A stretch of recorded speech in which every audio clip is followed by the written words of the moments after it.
You're about to begin a journey as the legends of old. You'll be pushed further than you thought possible. And to prepare for this, I will ask you one simple question: that you are now on the Amen Podcast. We thank you for your courage and your patronage, but know this: your spirit, mind, and body is about to be pushed further than you ever thought possible. But once you knew there's no turning back. Welcome to the Amen Podcast.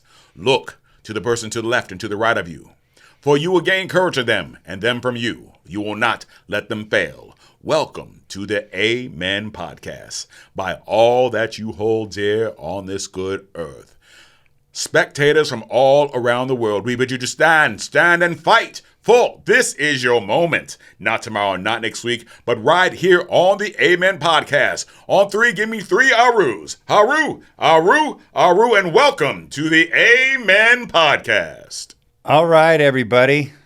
If you don't understand who that voice is, if you're a part of the Spartan community, man, that is Mr. Jean. We know him all very, very well. I know we were on a little bit of a break, so I want to welcome you all back. Thank you for your patience. We're getting some new hot episodes out there as fast as we can. You know, we're definitely in the editing rooms. We're getting these things ready for you, trying to get you guys tools and get you some things that are going to help you grow and get you stronger mentally, physically, spiritually. And that is why I have brought my guest in, Mr. Jean. How you doing, sir? All is well, man. Give me some. I love it. I Yeah. love it. All is well. Yeah. All is well. I have to admit, all is truly well. I am too blessed to be stressed. Yeah. Too anointed to be disappointed. I'm going to leave it just like that. You're going to leave it like that. I'm going to leave it like that. So you and I have known each other since about 2016. That was the first time that I actually ran into you, and that was through volunteering because I was trying to get some race codes is what I was trying to do. We all know that too well in that family. Yes, sir. Yeah. So we're now 2024. Time has passed. Things have transitioned in life. But yeah, tell people about that process, what that looked like. It's funny. So getting to know you back in 2016, I see many volunteers often. Right. Right. I will say, and to all those that I have ever volunteered for me, with me, around me, let me be the first one to say thank you, because I cannot do a Spartan race without volunteers. Don't you know? It's very difficult to do the start line without volunteers. Yes, I have done it. Do I want to do it like that? No. But I will Spartan up when I have to and figure it out. When I have enough volunteers, it allows two things. One, it allows me to be able to be the best that I can do to communicate whatever the rules, regulations, motivate, being able to talk to the people. And then two, it also allows me to hopefully get you on course on time. Yes. And that's what I hope for. And when I have great volunteers, when I mean great volunteers like yourself and your family, it makes life a lot easier. More importantly, I've been able, especially with you and some others, to be able to build a relationship, not just in Spartan, but outside of it. And so one thing that I value the most have been the relationships that have allowed me to grow as an MC, as a life coach, as a husband, as a father of two, as a human being, that everybody's been able to see me grow. Right. And even when those that were, say, not around me, like I would hear from so many, because of something you said, it changed my life. Mm-hmm. Because of something I heard you say to somebody else, it touched me. What you said, all those things kept building me, allowing me to, one, work on my craft of being a motivational speaker, and two, it allowed me that even in those dark times when I didn't feel worthy, to be like, I too have to Spartan up because the show must go on. Right. Despite what I think, see, or feel, the show must go on. So people don't understand at times, the road can be very lonely, especially when you two are growing. It's like they see Mr. Jean. They're not seeing Yeah. Jean Edward Demery, the dad. They're not Yeah. seeing Jean Edward Demery, the father, who, you see me smiling and motivating you, not knowing I'm struggling too sometimes. I'm having to fight those inner battles. And because I see so many people that are willing to start from a start line on some of the toughest courses that I've ever seen, even me racing, like when I saw you up there in Big Bear, that's a tough course. When I'm able to see people, again, from the age of 14 to 89, some of them having amputees, some of them special needs, Seen it. some of them that this is their outlet.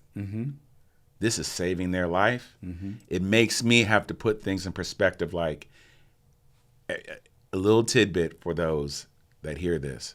Just know this, I do this every single morning, that when I'm making my way there to the start line or even to the main stage when I've had to MC, when I go to the start line, the first thing I do is I walk over near registration and volunteers.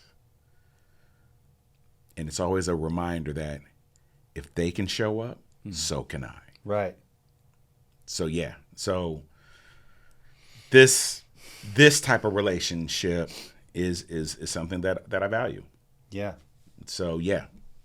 And I know it's not common, but I can definitely say this, though. Not one of my races were ever the same unless you were my send-off.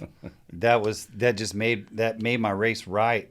That first race coming out was, this is the best way to explain Big Bear to anybody. And then you can talk about the name that you've given it as well. Sure. But you leave one way, right, and you come back another. Yes. Which way you come back is totally up to you. Yes. It's totally up to you. Your prep, your mindset. Maybe you have to get right with Jesus before you go up that mountain, because when you get to the top, if you make it to the top, yes, you're going to know exactly where you're at. Yes. Yeah. Now, I will say, if for all those Spartan races, especially for 2016, I remember the course was designed by Steve Hammond. Stevie. I love Steve. He is an athlete, scholar in his own right. Yes, he is.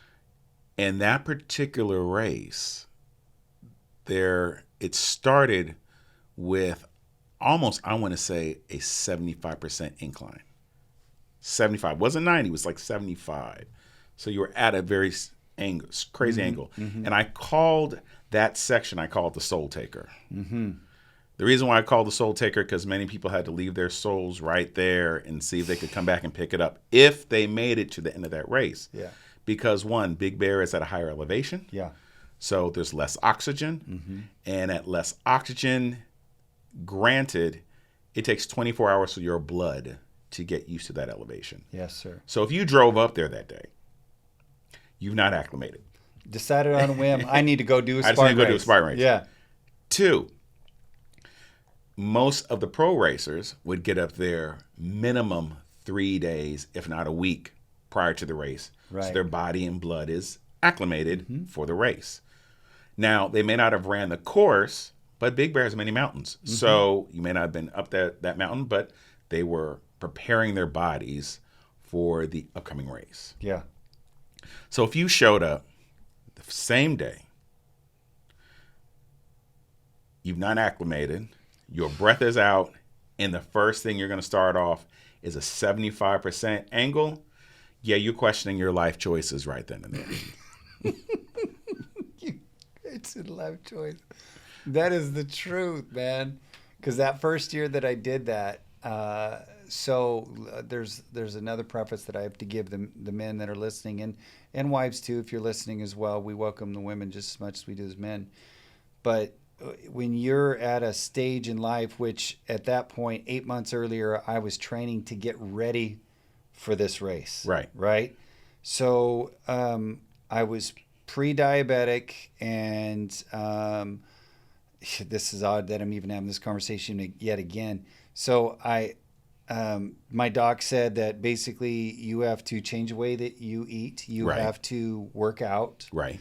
Otherwise, the next time I see you is going to be because of heart attack or stroke. And I was like, Right.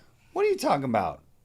I don't, that does not fit my description. I'm an athlete. I've been, fit all my life. But the reality is I got complacent. Okay. We know that word. It's a nasty word. But it's a real word. When we get complacent, basically that's where our dreams go to die. Right. It really does. So I'm 270 at that point, starting my journey, trying to get healthy. Not my doctor, but my daughter comes up, my oldest daughter. She says, hey, I did this race. And it was crazy. And it was in Monterey that she did the race. Okay. And she did sprint. And she came back, and a friend of hers that did the same race had these little triangles that they had, right? And I was like, a chip. And I was like, that looks pretty cool. What'd you have to do to get that? And she goes, well, I ran this race. It had, these obstacles, and you had to run, and it was really hard. And I said, ooh, okay, maybe I should try that. Right. And so then I found out what it was, and I was like, ooh, I need to get in some serious shape for this. So that's when my journey starts to begin. And then the rest of the story of how many different areas of my life that I changed from that point began. So, Right. so men, women, doesn't matter. Whatever you are facing in life, no matter what the challenge is, no matter what you're looking at, the concern here is that have I become okay with where I'm at in life? Right. How many times have you seen people jump over that start gate with that mentality, like I'm starting anew, I'm maybe repeating this process because I've been here doing this a minute, right? What does that look like from your perspective? Because you get a lot. You get a lot of different perspectives from that. I will say the start wall. I actually talk about that on my Monday Motivation Volume 1 CD. Mm-hmm. It's on my website. For those, they're 2 minutes. They're 2 minutes. Go ahead, hit it. They're 2 minute self-motivating speeches. About 10 of them. And one of them is about the wall. And what's your website again? The Alive Experience Online. Or you can, if you go to thealiveexperience.online, it'll pop up. Okay. All the books, the websites, the YouTubes. One link takes you to all those. Please go check them out, by the way. Please, please. There is, when you get to the wall, there's a couple of faces that I've seen. I've seen fear, for one. Yeah. And as we know, fear stands for face everything and run, or face everything and rise. When they get to that wall, I've had to explain to some people there are some things in life you can't go around, you can't go under it, you got to go over it. Yeah. And if you can't go over it by yourself, well, then maybe you need some help. Right.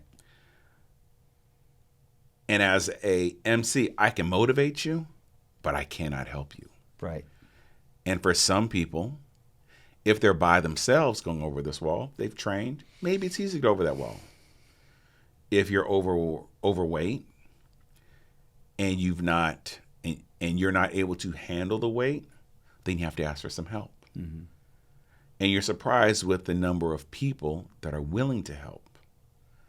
So for some, it becomes very humbling getting over that wall. Because I make the joke saying, hey, yay, you made it over that first wall. Now you have 20 more obstacles to go. And then you see the different face. I see a different face. They're like, wait, what? That wasn't an obstacle? No, that's the warm-up. That's the warm-up. That's the warm-up. On the flip side, I see many faces that are determined. Mm-hmm. I've seen even faces of, there are 3 different faces. Okay. And I've said this for my elite racers. There are 3 types of racers that show up to a Spartan race. Ones who are willing to make things happen, ones who are willing to watch things happen, and some when they go wonder what just happened. So those three faces right there is what you may get. But the one thing that even in my speech, when I say, but once you jumped over that wall, you know there's no turning back. Yeah. So how you choose to finish, that's your choice. Yes, absolutely. And if you don't finish, then you now know what you need to work on. Just to do a quick sidetrack, the reason why I talk about that you know what you need to finish, I too have been a Spartan racer. I still run Spartan races, just in a different aspect. But before I joined Spartan, I was running Spartan races early 2011, about 2011, 2012. 2011, my first Spartan race when they were in Malibu. Oh, okay.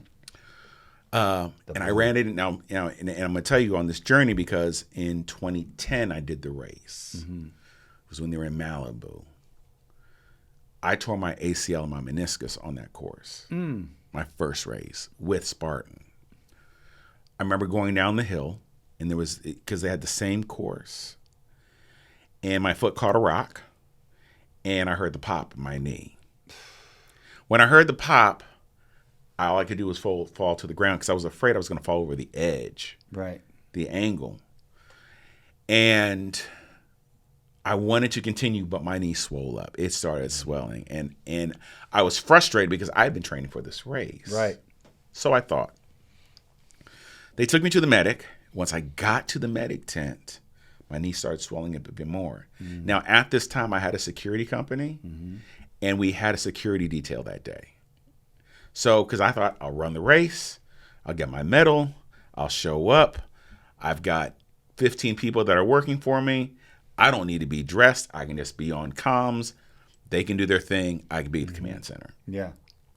Well, my knee is now swelling. I'm sitting in a wheelchair. I feel defeated.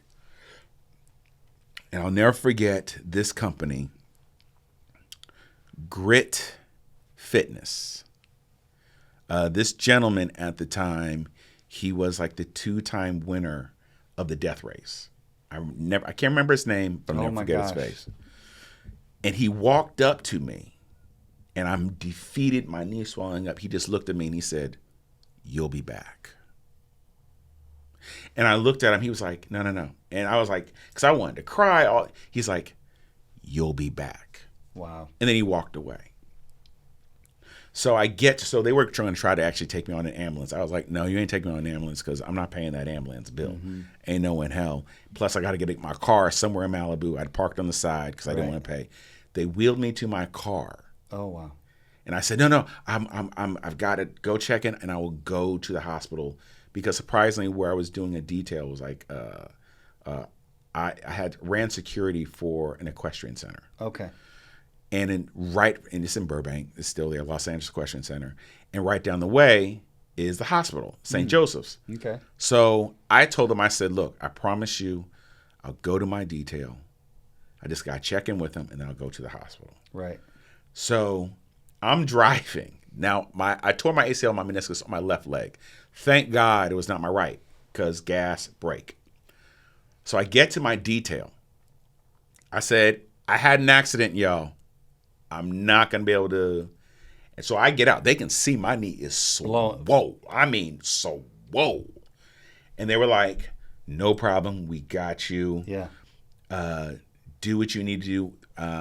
Fortunately for me, in my leadership, I always have, I've been blessed to have other leaders teach me that you don't have to always lead. You can direct and step back because you're always teaching leaders to lead. Right. Those that went in, a leader is somebody who heard the call and is willing to serve. Right. So I was fortunate enough, I had 2 people I could say, "Hey, can you take over?" No problem. They stepped right up. The other person I said, "Can you handle this area?" No problem. And as I look back on this now, all of a sudden, one of the guys in the ticket booth, he said, "Hold on." He went to his car. He had a pair of crutches. Just random pair of crutches sitting there. As God is my witness, a random pair of crutches. He said, "Give these back to me when you get done." I was like, "Where?" He's like, That's crazy. "Don't know." He's like, "I don't. I got these." He said, "I was supposed to give these back to somebody, but you really need these." Yeah. I went to urgent care. They were closed. Oh. I called my doctor. They were like, "Just ice it right now. Make an appointment. Make an appointment. You'll go Monday because this is on a Saturday, Sunday." Right. The hardest thing I had to do was call my wife. I had not called her yet, You had to tell her what you did. and all I could say was, "Babe, I had an accident," and I said, "But I'm okay." Good. You got to follow up with that. Yeah, and then, but I had taken a photo of my knee. Oh no. Because I was like, I need to remember this. Yeah. I need to remember this. Yeah. So, needless to say, I went home, was laying in bed, I had iced it, and a couple of things are going on in my life during this time. Now, this is again 2011, and I'm gonna wrap this story up. So, I go to the doctor. They see that I tore my ACL, my meniscus. My doctor, look at God. I'm just thinking about that. My doctor is the same doctor that worked on the soccer player Hope Solo. Okay. Same doctor. He also was a doctor. He was, I'm going to show his age, and I'm going to show my age. Growing up, they had a TV show called Sha Na Na. He was one of the singers in the group. No, he wasn't. Yes, he was. Which one was he? He was the dual deep voice. Anyway, so he Not Bowser. Yeah, I don't think it was Bowser. No. no. But he. I'm so old now. Yeah, and me too. He did that. Yeah. Took made money on television. Came full practice. So he was my knee surgeon because he told me, he's like, "Look, you don't need knee surgery. If you choose not to, you don't need it." Right. He's like, "But I can almost guarantee I can make your knee 100% if you do the surgery, or you may have to worry about tearing it again." I chose the surgery. Okay. And of course, they say with 6 weeks, you'll be back up and walking, Sure. you'll be moving. And at this time, I'm still a personal trainer. Mm-hmm. And I've got clients. I've got like 10 clients that I'm still training, personal training. Mm-hmm. My knee is still swole. Yeah. And so I'm still having to hobble around. I've got some people that are working for me at the time. Right. But I still had to show up. Knee swole. I'm injured. After my surgery, he said 6 weeks, you can get back to walking. But then he said to me, "But you won't be able to do a Spartan race ever again." Uh-oh. And I was like, "What do you mean I'm not going to be able to do a Spartan race?" He's like, "No, I don't advise it." That's what I was saying. I don't advise it. They never say, they never come to you and say, you don't ever do it. Right. He just said, "I advise you not to do a Spartan race." And then he also said, "You'll never be able to push over 250 pounds on your leg. That one leg you will never be able to push." Okay.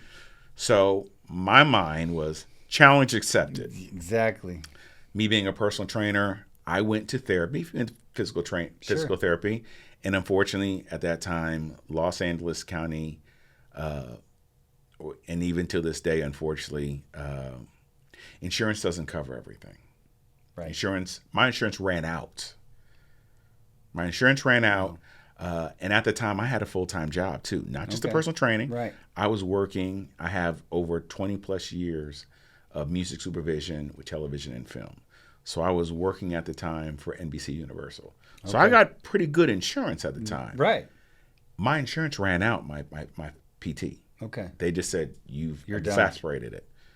And fortunately, because I had a personal training background, the PT gentleman, he was like, "Look, I can show you exercises that you do here, but you just have to continue doing it." Right. I was like, "No problem. I got no problem. Let's do this." Yeah. Because my mind was, I have 1 year now to get myself back out on that course because I was not going to allow myself to be defeated because of my accident. Right. And I'm going to tie it all back in a second. So I was doing the I was still personal training, still working for NBC, still on crutches, got my knee surgery. Once I got off the crutches, started walking. My insurance runs out. I end up still doing the personal training. I end up going deeper into how am I going to recover this knee. I start doing even more leg presses. Up to 11 months in, gearing up for the year, because I was like, I'm doing this race next year. The following year, 11 months in, I sent a video to my knee surgeon where he sees me pushing 750 pounds of weight. I got up to about 1120. Wow. And that's a lot of weight. Yeah. But it was like after, you get to a certain weight, you go, okay, this is no longer fun. Finally, my PR proved it to myself. Right. But I knew for me, proving to myself was I'm going to complete this race. Right. My clients knew that I needed to do this. And I knew I had to do it because as a personal trainer, you got to show your clients. You put up or shut up. You got to put up or shut up, yeah. Or, as they would say, Spartan the Yeah. So I ended up going to do the race, and it was by God's grace that they had the same course, the same direction. Oh, wow. Okay. That year. And I went back, and I was scared doing it. Because I was concerned of that location. Right. I was like, either I'm going to go through this or it's going to stop me. Okay. And this same hill, right. And I went down so slow. Yeah. But when I got to the bottom of the hill, I cussed out that hill so loud that it scared the volunteers at the next obstacle. And I said, you guys don't understand. This has been a year journey for me. Yeah. To get this. Yeah. To break through that error. And now moving to the next level. Because I had not been to the rest of the course. Yeah. It stopped right there. So I finished the course. This is when they had the whole, the jousters. Jousters and all. Yeah. But I finished the course. And that's when my Spartan journey began. Right. Where it's like, okay, I like the company. What more can I do? Right. Fast forward 2020 into 2012, the beginning of 2013. I flew to Sacramento to do the race up there because I had drank all the Kool-Aid. Right. With Spartan. Right. I go to volunteer. This particular MC was having stomach troubles, but they put me at the start line. I was checking out people's wristbands, and I had been talking to the MC, and he was like, "Hey, can you?" He was having stomach troubles, so he was like, "Hey, can you hold this group here?" Right. I was like, "Yeah." And he said, and I said, I'm a personal trainer too. He was like, a little motivational speaker. He was like, well, give it a try. Now I don't know the speech by this time, but I could motivate people. Right. So before you get into that, I want to leave you guys on a little cliffhanger though. So what we're going to do is we're going to take a little bit of a break here. I know we just got into it, but we're going to take our first commercial break, and we'll see you guys back here in just a second. Hey, Alpha Men. Having your mental game in focus can require a few adjustments that impact all areas of your life. If you are in need of financial services, human resources training, business management, leadership development, or maybe you're in need of property management or logistical services, Reyes Consulting has the tools to make it all happen under one roof. Give them a call, 559-246-0451. Stay alpha. So the guy had to go to the restroom. Okay. And he comes to me and he says, hey, can you, get people into the corral? Now, I don't know the speech at the time. Okay. But I said, I know how to motivate people. And he said, well, just get people in, give it a shot. Mm-hmm. So as people are coming in, he gives me the mic. I just start motivating people the way how I motivate people at my gym. Right. And I just start speaking into the lives of people, get yourselves ready. Know what your why is. If you're scared right now, everybody raise your hand, look around. Okay, so you're not in this battle by yourself. You guys can make this through. If we join together, you're not in and alone. And if you end up on your back, as always, look up, get up, but never give up. So we were like, yeah. So he comes back, he does the speech. A race director heard me talking to the people and said, hey, have you ever wanted to possibly work with Spartan? I said, I'd love to consider it. He's like, well, there's like a speech that you need to do. And if you can learn the speech, send it in. So I had to do a little digging, but I found the speech online. Had her to do a video of the speech. Once I did the video of the speech, I sent it in. Now, I thought that, 2 weeks, maybe I'd hear something back. Crickets and tumbleweeds. Another 2 weeks went by. I sent out a text message, an email saying, hey, my name is John Demery. Curious if you received my video. Love your feedback. Crickets and tumbleweeds. I did this for 3 months, every 2 weeks. Oh, wow. Every 2 weeks, I was just going back and forth, to send this email. And I was getting very, very, very dismayed. I was starting to doubt, is this something I want to do? And I remember saying, okay, God, how long do you want me to do this? Because I'm doing stuff in ministry, because I'm also a minister of music of a couple of churches. I've gotten my minister's license, but for whatever reason, God was calling me to no, I've got something for you to do.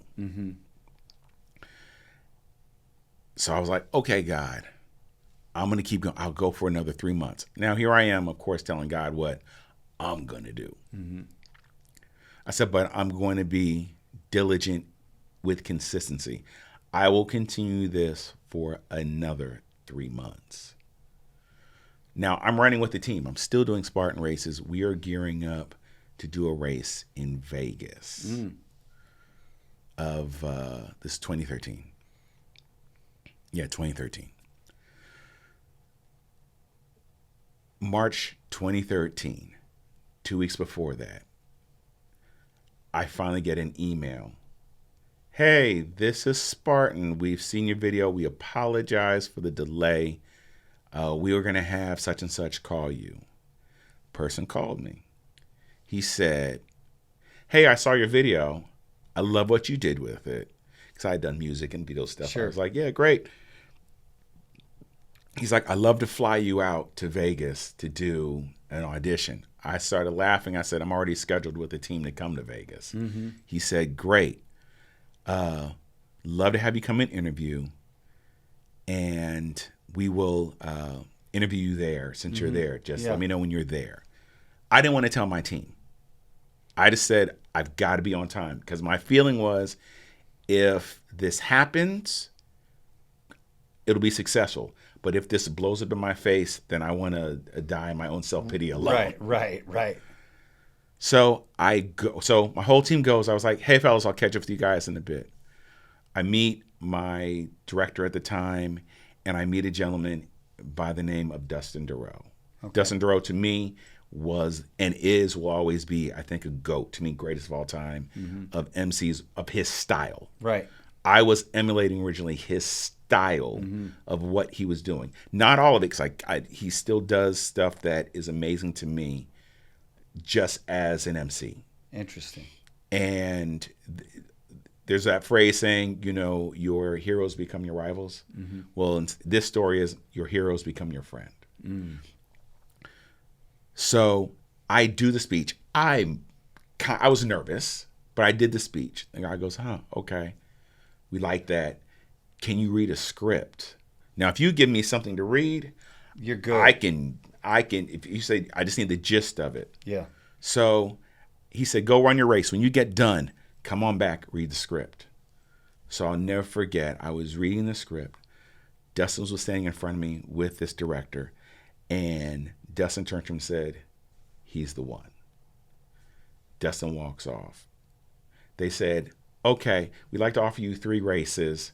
Here's da da da da da. We're going to send you the paperwork. And that was it. Yeah. I went back to my team and I said, guys, I'm now about to become a Spartan MC. And they were like, wait, what? Like, yeah, I don't want to tell you guys. But long story short, the journey started, and come to find out, the day that I was hired on was Dustin's last race. Oh, wow. And the words that he gave me, because I was like on him after that, because we'd finished the race, and he Sure. did, and I will never forget, he said, John, I've given you a template, but it's your responsibility to grow as an MC. Mm-hmm. This is your template. Don't be me. You be you. Mm-hmm. And for years, that's what I started doing. Mm-hmm. Every year I hear some people say, I love that one joke you do. I like it when you do this, or you like it when you do that. There's some lines. But recently last year, at the obstacle course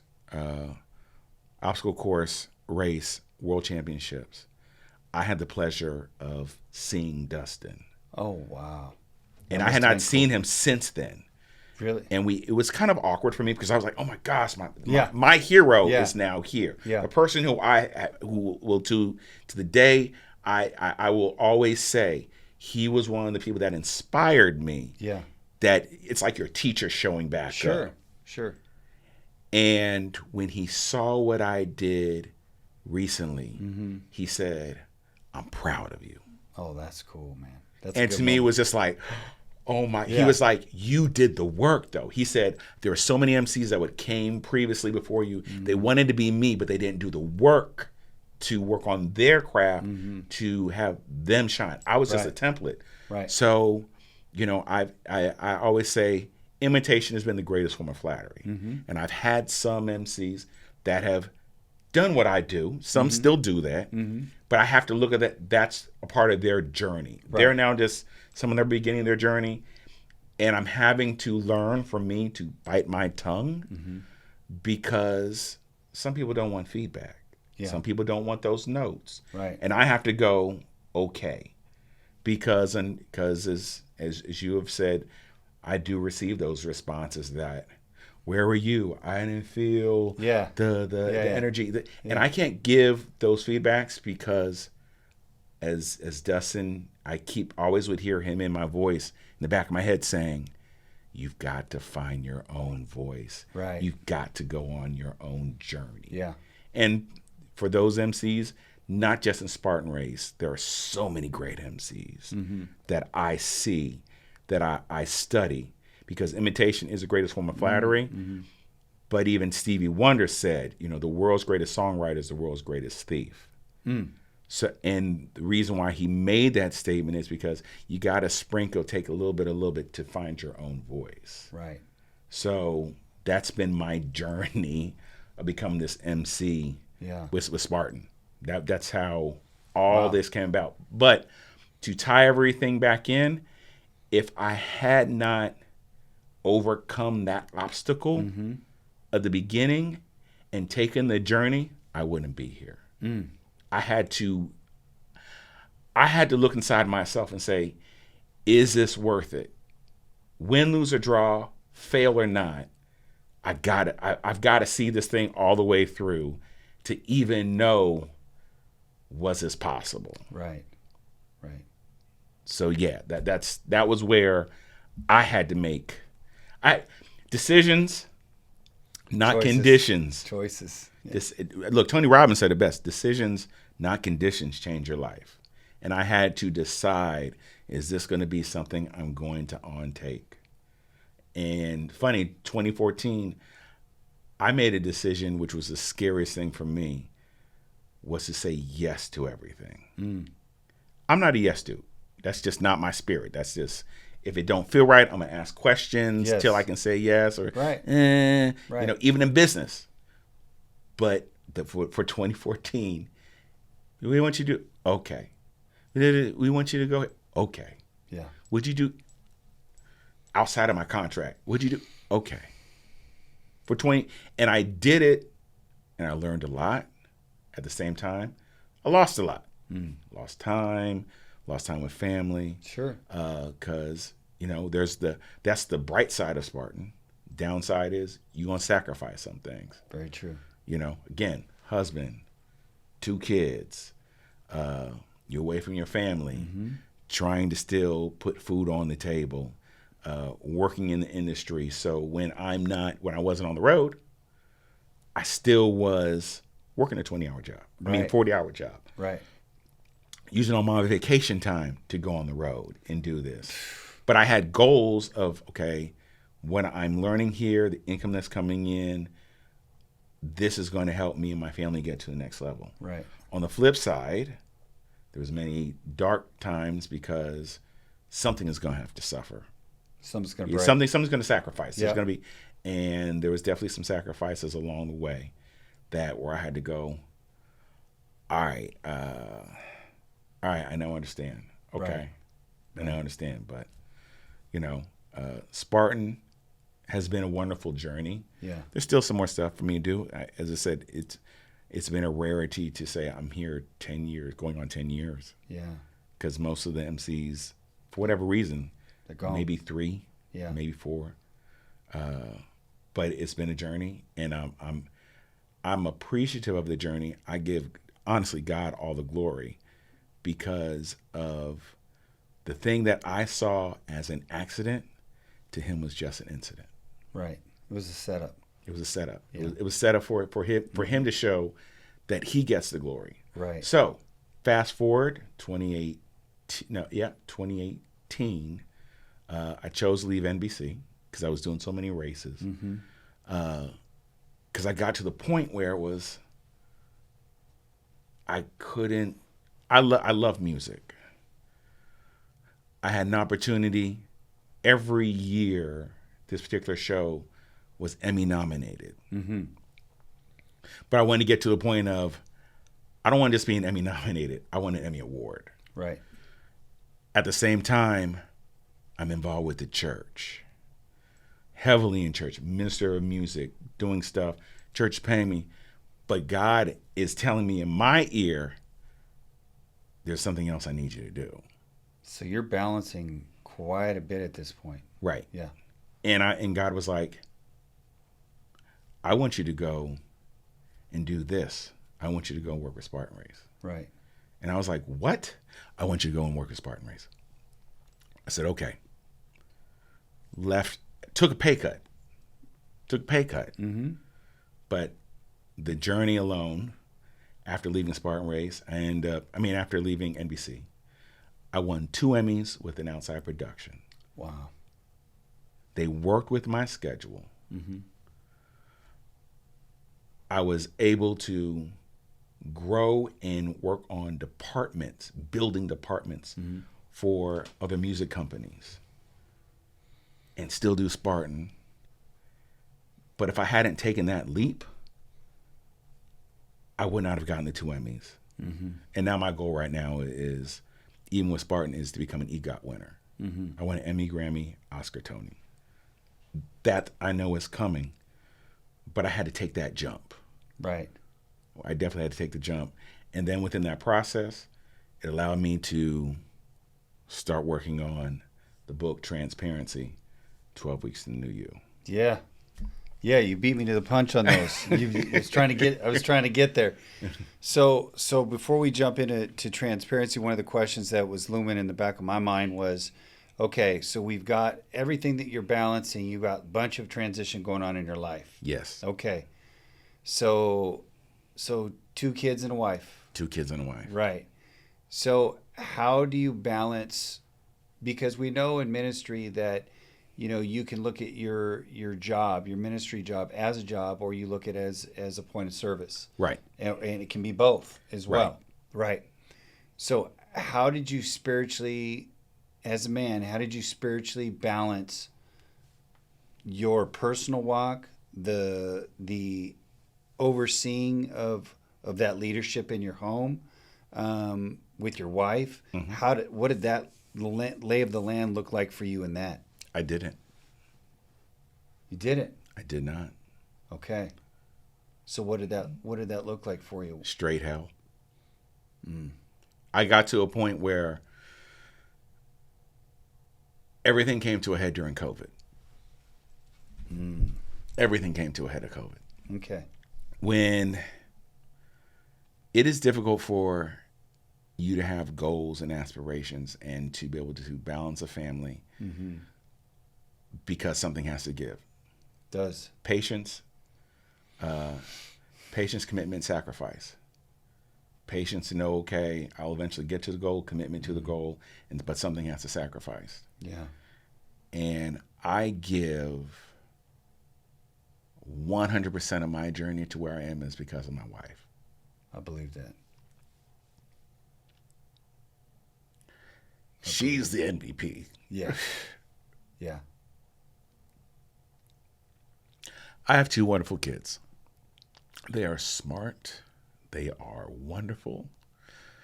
They are God-fearing. And it's because of her that I'm able to stand here. It is truly because of her. And it came to a head during it came to a head during COVID. First few months of COVID. Not even first few months. Weeks.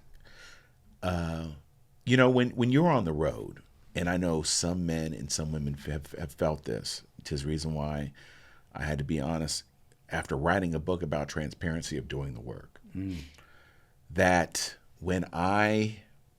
during COVID, when you wake up one morning and you are year 7, year 8 of going on this journey and you are improving yourself, somebody's got to hold the house. I'm a man paying the bills. Bills are being paid. There's a roof over people's head. Food is on the table. My kids lack nothing. But I'm not home.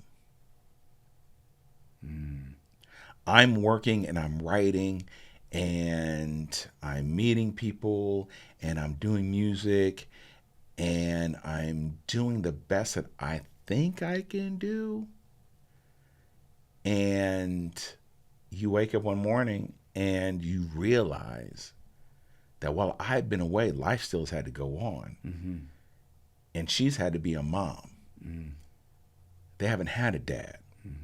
But they still are being taken care of. She's not talking bad about me. She's not talking ill about me. They just know dad's not been around. So we got to a point where I knew I had checked out. Now the audience doesn't know this is a boy, girl, or 2 boys, 2 girls? I have a daughter and a son. And a son. Okay. My daughter's the youngest. My son's the oldest. Okay. And it got to a point where house is good.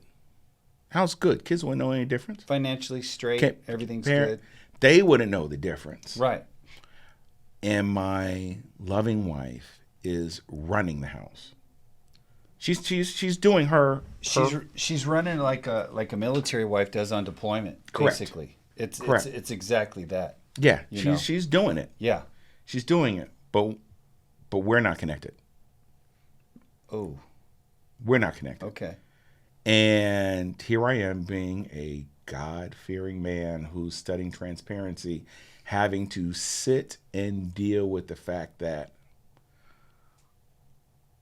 is this worth the fight? And I know so many men and women that get there. And I got to a point so COVID, Spartan's done right now. Crushed. I have an opportunity to go work with Amazon. Okay.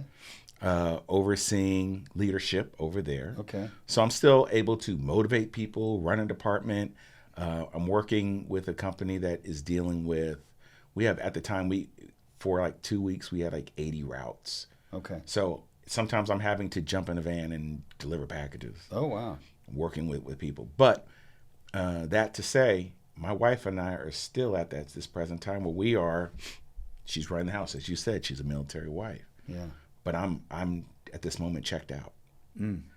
I'm the church stuff, because I was doing Spartan, was we were at church, but I wasn't in church. My brain was, I'm just trying to be here, Lord. Something's going on. Something's not clicking.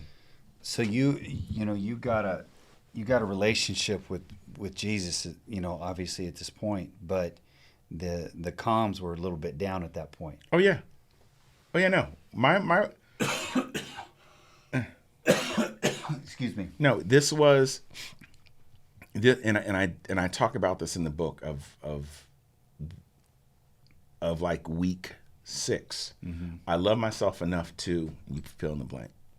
I love myself and know that this isn't working. I love myself and know I need to fix this. I love myself and know to work on this.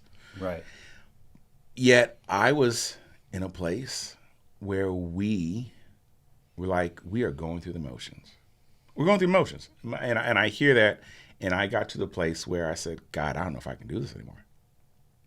I said, here I am, a man who's written a book on being transparent. Lord, and quoting the Bible left and right. And here in this moment, I'm like, I can't do this. You're faking the front. My kids would not have known anything different. Mm-hmm. I'll put it to you like this point. It got to the point where I said, Lord, okay, I need to be out. I need some time to be away. So I got an offer to work on a project. And this particular person had a studio near Riverside. And from where I live, it's an hour. I think away. I remember you telling me about this, but Yeah. Continue though. So I did. So I was doing a project because I was like, I need time for myself to figure this out. Because if I'm this checked out, Yeah. I need music. Because music's always been my therapy. Okay. So I did the project. I will say I will never tell anybody who this project is because it was a terrible project. Right. But I enjoyed the place to be able to get away because it was like one night home away from home, sometimes 2. Mm-hmm. So I'm doing this project. It was let me just say, I will never say the music on this because it was terrible. I will, but it was an outlet for me because that's how much I love music. But it also gave me a place to think about this. Like, Simmer. Oh, I had to simmer. But it also gave me it was a release. Okay. It was a release. Yet every Friday after doing the project, I would call my wife, driving back, catching up, trying to connect. And I was out. Like I was in a place where I wanted to say, God, I know that you've had me write this book. You've had me speak to people, but I feel like a fraud. I believe that.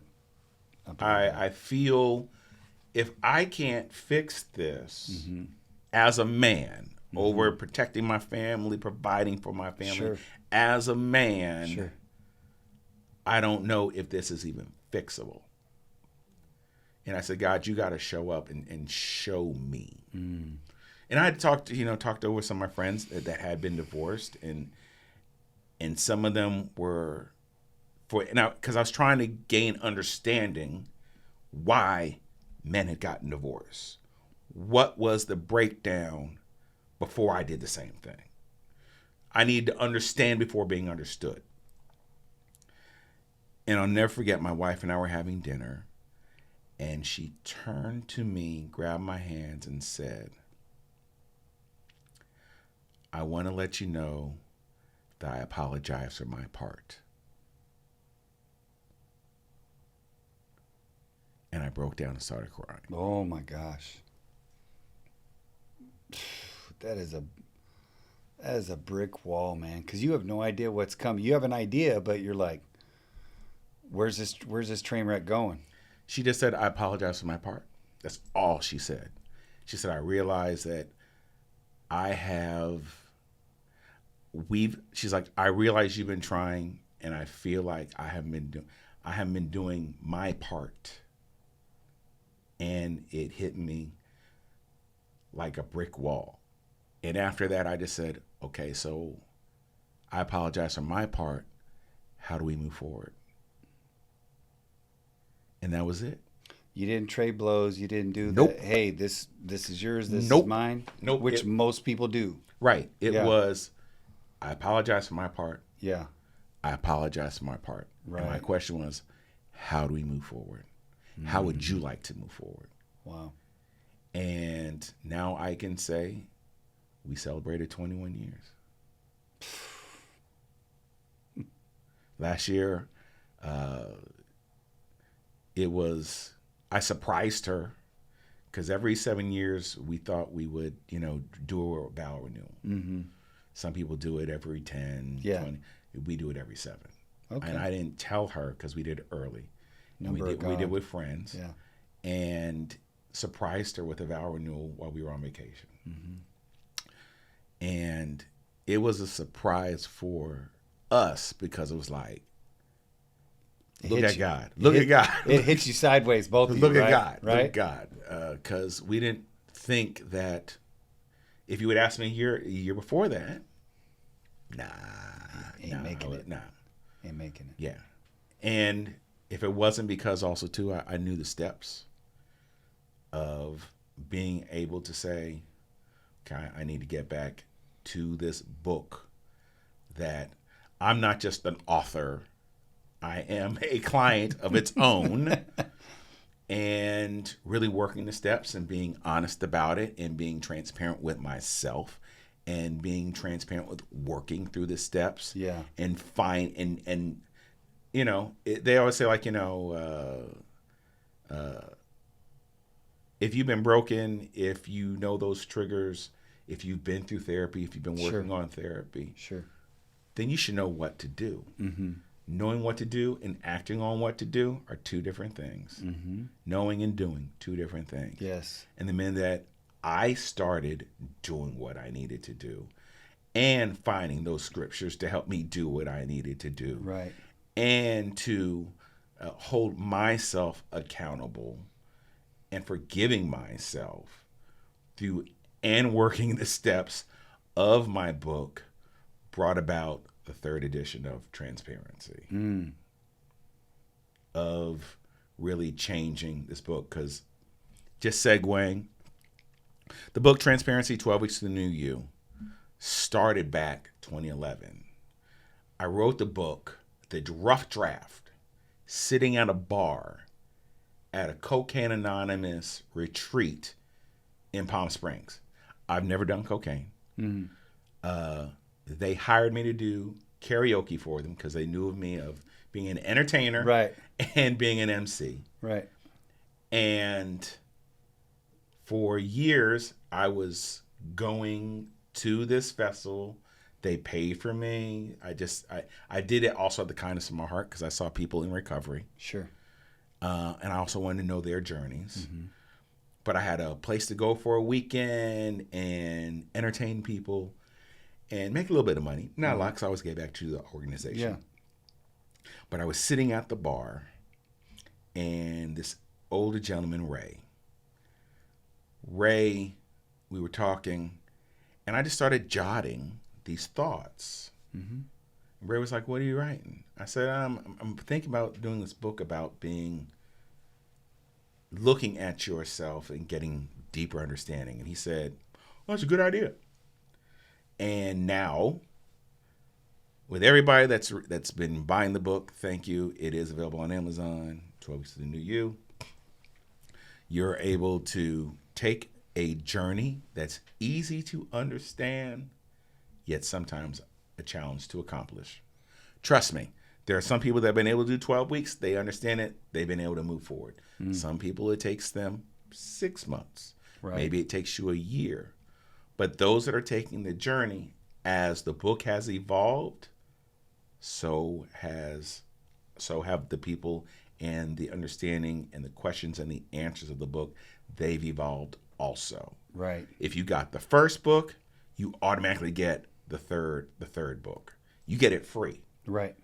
And as the community is growing, Mm-hmm. so we're growing. I got this idea from a gentleman by the name of Donald Passman. He wrote a book called What You Need About the Music Business. I got its third edition. I want to say now the book is being written 13. It's like 13th edition, 14th edition. Dang. Because as laws change, Sure. things change, books change. Yeah. You just update it. Yeah.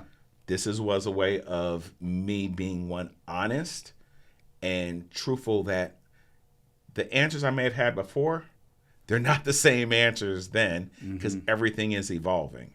Right. The only thing I can always say is we're evolving to get better, but never bitter. Gotcha. So with this book, it allows you to evolve being better and allows you to forgive yourself from being bitter. That's good. And there are many men and women that I believe, look, if you just open up the book, it's less than 100 pages. Yeah. It's an easy read. It's a very easy read. Yeah. And at the end of each chapter, you have questions and actions. Not questions and answers, questions and actions.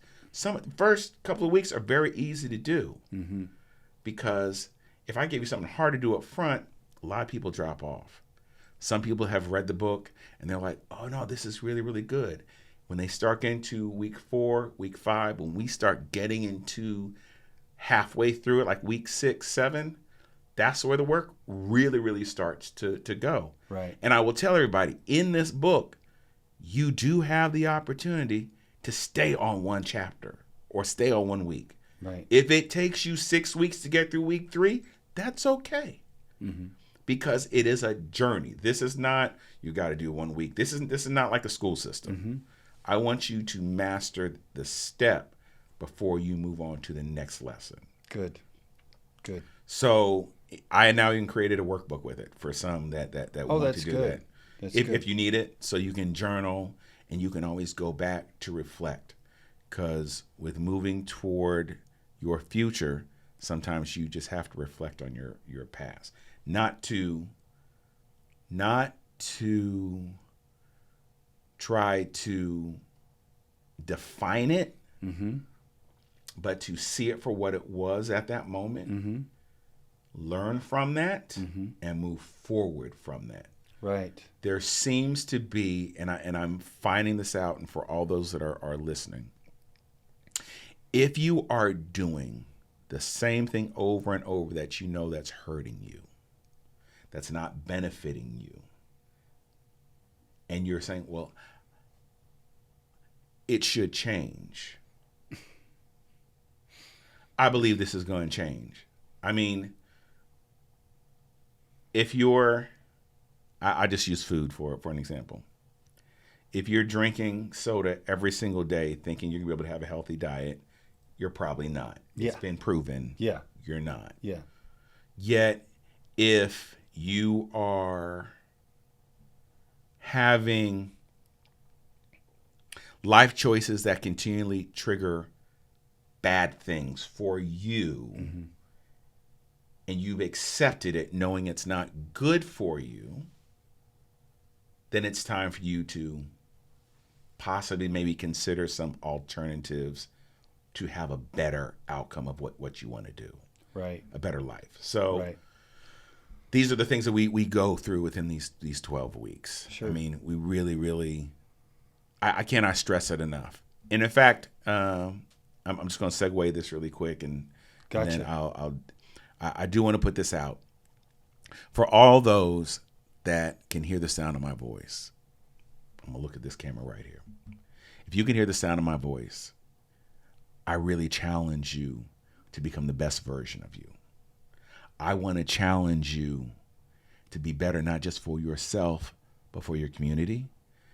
Be better spiritually, to be better to you. Because at the end of the day, you owe you. I know you may have heard somebody else say that, and if you haven't, hear what I'm saying. You owe you to be the best version of who you can be. And if my book can help you, I offer you a $5 challenge. $5.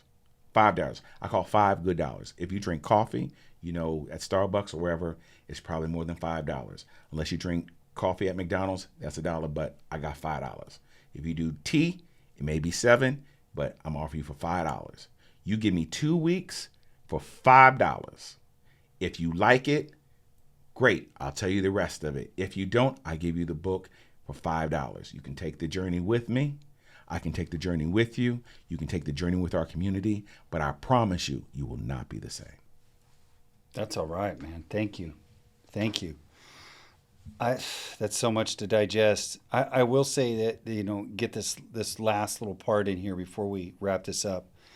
One of the key things that you were talking about, just in balancing everything with career aspirations, trying to make that, that financial ladder climb, if you will. Mm-hmm. The one thing that I think that most men miss is they forget to continue to date their wives. Yes. I was guilty. I was guilty of that because, much like your aspirations, I had some aspirations of my own, and got some of those commitments confused with what God wanted me to do. And what that was is God wanted me to give my wife at that time the safe place to rise and to fall. That means she could be successful, and she could also fall flat on her face without judgment, mm-hmm. And give her that place of security in all areas of her life.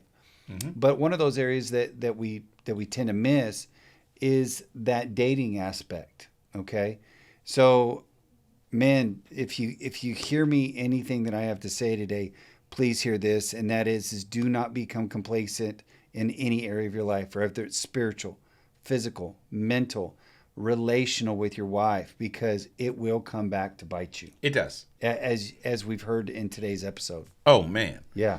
I will, and furthermore, I will say, even if this is going to sound even a little strange, but for men, if you have a wife that wants to plan a date, let her.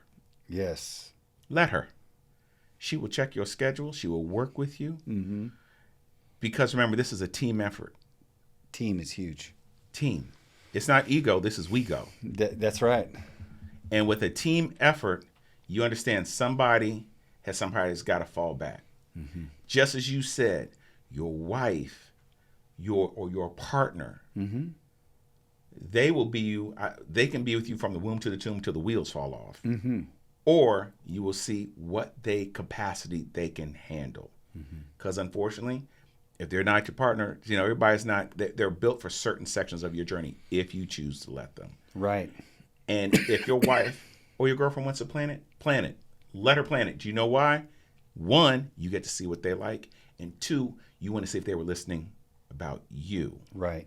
Because there are many men and women that will plan things that they like, not what the other person likes, because they haven't spent enough time to say, you're not hearing me. You're hearing what you want to hear, but you're not hearing me. Yeah, that's real talk. But you can find those answers too in 5 Love Languages, because it's not about how you want to be loved. It's about how the other person wants to be loved. That's an exchange. Right. And so that's that key component. And so we've got transparency. I always try to get you guys some kind of tool that's going to help you grow in many different areas of your life. But man, if you could just hit me with some tags real quick where people can find you, locate you. Hit me with it real quick, please. The Alive Experience online. The Alive Experience, all one word, .online. You can get all of our links, or the Alive Experience online.com.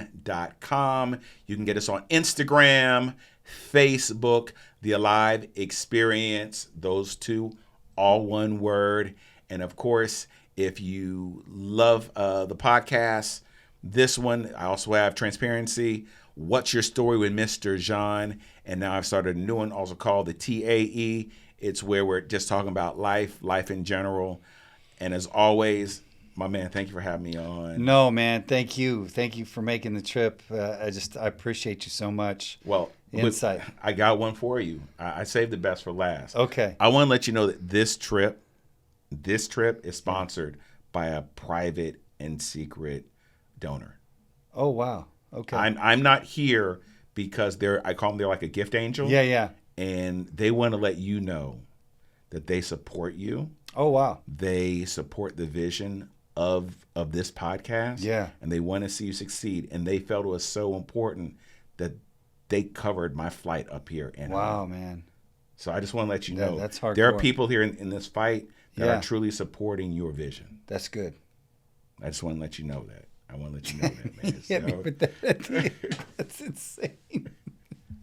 I just want to let you know Oh that. man, no, thank you, and thank you for those people that believe in the show and what we're trying to do, man. That's huge. Yeah. Thank you, Yeah. thank you. All right, Alpha Men, you've got the tools now. We need to apply them. You know, we're not only hearers of the word, but we're doers of the word. And the word of the day is: make yourself better by being better. Always look at your own scopes, look at your own sights, focus in on those things, make those changes, get better, get stronger. Stay alpha. Stay alpha. Hey, Alpha Men, if you're enjoying the show, check your comms and look us up at amenpodcast.cc, where you can find all of your favorite shows and new releases. Stay alpha.